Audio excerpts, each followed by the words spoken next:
Aparajith YouTube நேயர்களுக்கு வணக்கம். மனிதர்களாகிய நாம் வாழ்வில் என்றும் பொறுமையாக இருப்போம், பொறுப்புடனும் இருப்போம். இதில் நாம் பார்க்கப் போவது குழந்தைகளுக்கான திருக்குறள் கதை மற்றும் வாழ்க்கை பாடம்.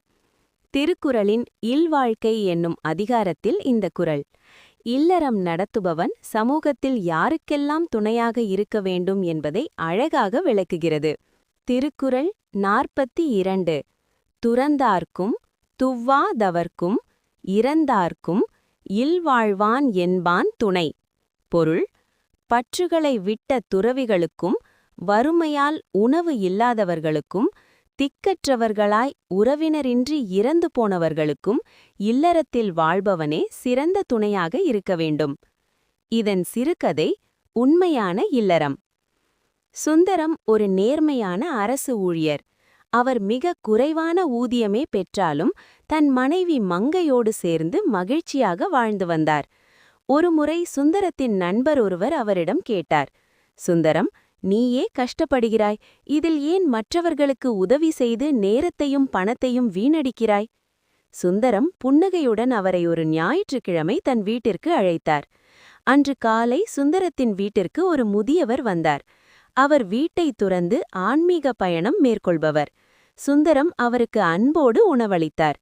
இவர் போன்ற துறவிகள் தவம் செய்ய நாம் தரும் இந்த உணவே அடிப்படை என்றார் சுந்தரம். மதியம் ஒரு சிறுவன் வந்தான். அவனுக்கு பசி, தங்குவதற்கு இடமில்லை. மங்கை அவனுக்கு உணவு கொடுத்து அவன் பள்ளிக்குச் செல்ல தேவையான உதவிகளை செய்தாள். இவன் துவ்வாதவன், அதாவது வறியவன். இவனுக்கு உதவுவது நம் கடமை என்றார் சுந்தரம். மாலை நேரம் ஊரில் ஆதரவற்ற நிலையில் இருந்த ஒரு முதியவர் இயற்கை எய்தினார். அவருக்கு இறுதிச் சடங்குகள் செய்ய யாரும் இல்லை. சுந்தரம் முன்னின்று அனைத்தையும் செய்து முடித்தார்.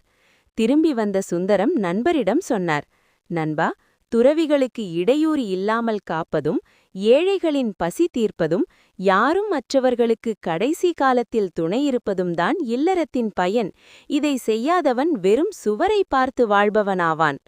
வள்ளுவர் சொன்னது போல சுந்தரம் துறந்தார்க்கும் துவ்வாதவர்க்கும் இறந்தார்க்கும் துணையாக இருந்து உண்மையான இல்லறத்தை நடத்தி காட்டினான்.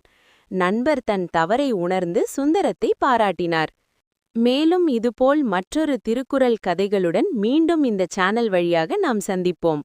எனவே இந்த சேனலை சப்ஸ்கிரைப் செய்யவும் மற்றவர்களுக்கும் பகிரவும். நன்றி, வணக்கம்.